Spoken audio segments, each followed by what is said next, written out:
जय हिंद। इससे की पहली वीडियो में हमने पत्ती के बारे में कंप्लीट पढ़ लिया था कि पत्ती जालिकावत पत्ती क्या होती है, एकांतर पत्ती क्या होती है और सरल पत्ती क्या होती है और संयुक्त पत्ती क्या होती है। आप लोग अगर वो वीडियो नहीं देखे हो तो उस वीडियो का लिंक हम डिस्क्रिप्शन में डाल देंगे। पहले आप वो वीडियो देख लीजिए ताकि हर कॉन्सेप्ट आपको क्लियर हो जाए।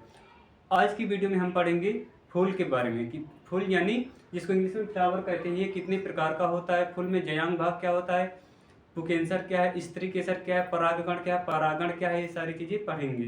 फूल का जो अध्ययन है उसे हम एंथोलॉजी कहते हैं। फूल का अध्ययन क्या कहलाता है? एंथोलॉजी कहलाता है।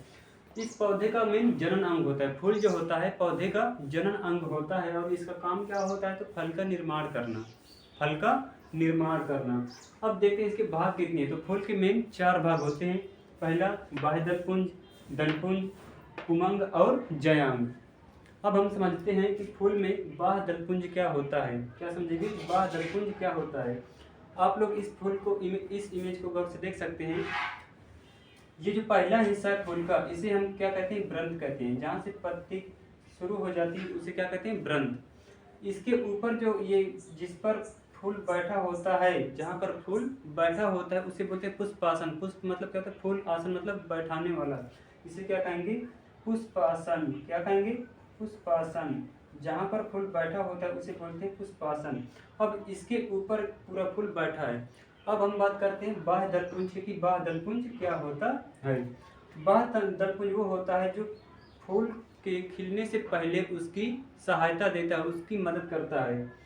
फूल को उगने से पहले सुरक्षा कौन देता है? बाह्य दलपुंज देता है। आप यहाँ पर देख सकते हैं फूल के खिलने से पहले जो चीज आप इमेज पर भी देख सकते हो कि फूल को खिलने से पहले कौन उसकी रक्षा करता है? तो बाह्य दलपुंज करता है। कौन करता है?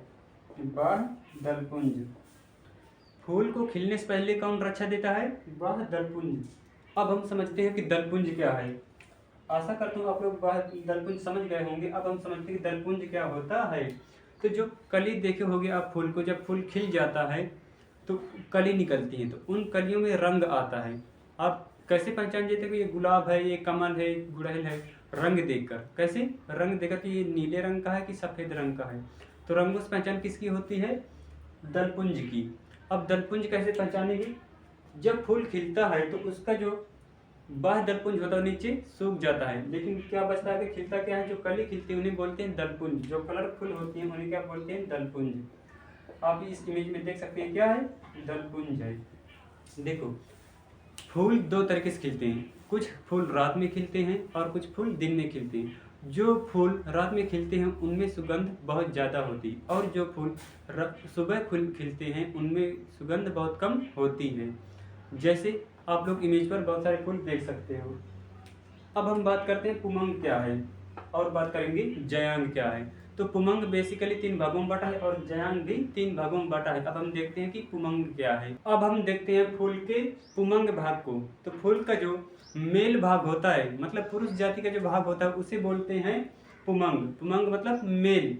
अब जानते हैं पुमंग के 3 प्रकार के होते हैं। पुमंग को 3 भागों में बांटा गया है, पुकेंसर, परागकोश और परागकण। आप ये जो संरचना देख रहे हैं रस्सी जैसे ऊपर को गया है, इसे क्या कहेंगे? पुकेंसर। क्या कहेंगे? पुकेंसर।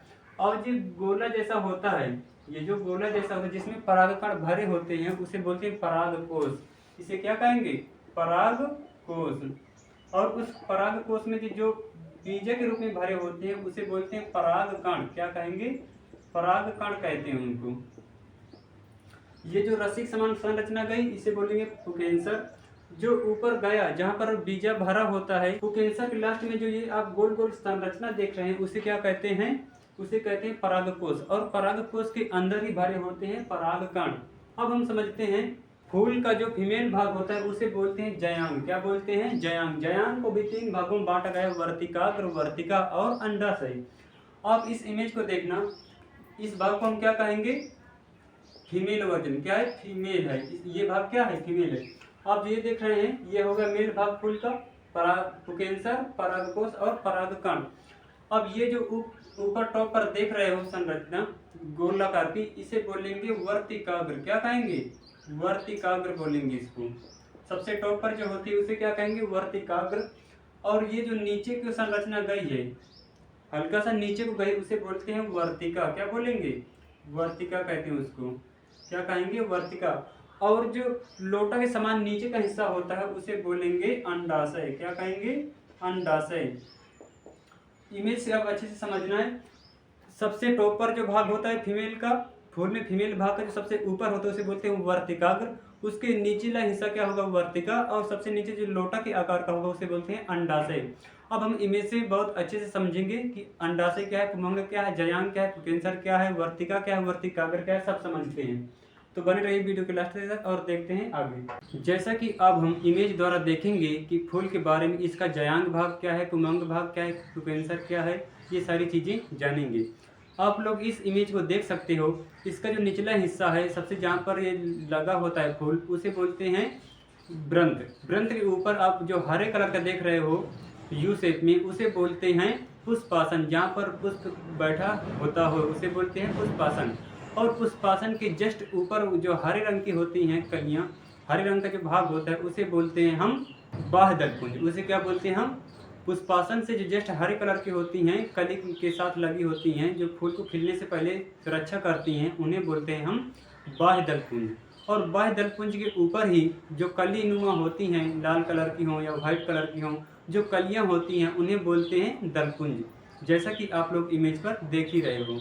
नर भाग को जानते हैं पहले, फिर मादा भाग के बारे में जानेंगे। नर भाग में आप जो लंबी संरचना देख रहे हो इसे बोलते हैं पुंकेसर। और पुंकेसर के लास्ट वाले हिस्से में जो गोलाकार संरचना है उसे बोलते हैं हम परागकोश। और परागकोश के अंदर जो कण भरे होते हैं उसको ही बोलते हैं परागकण, जैसा कि आप लोग इमेज पर देख सकते हो। बचा मादा भाग, पुष्प का मादा भाग। तो पुष्प के मादा भाग में आप देख सकते हो जो सबसे ऊपर वाला हिस्सा होता है उसे बोलते हैं वर्तिकाग्र। और वर्तिकाग्र के जो निचला हिस्सा होता है उसे बोलते हैं वर्तिका। और जो लोटा के आकार के लास्ट में संरचना जहाँ पर पुष्पासन पुष्प बैठा होता है उसको बोलते हैं हम अंडाशय। आशा करता हूँ ये टॉपिक आपको बहुत अच्छे से क्लियर हो गया होगा। अगर आपको अगर आपको नोट्स बनानी है तो वीडियो के डिस्क्रिप्शन में पीडीएफ का लिंक डाल देंगे, आप वहाँ से नोट्स बना सकते हो। धन्यवाद।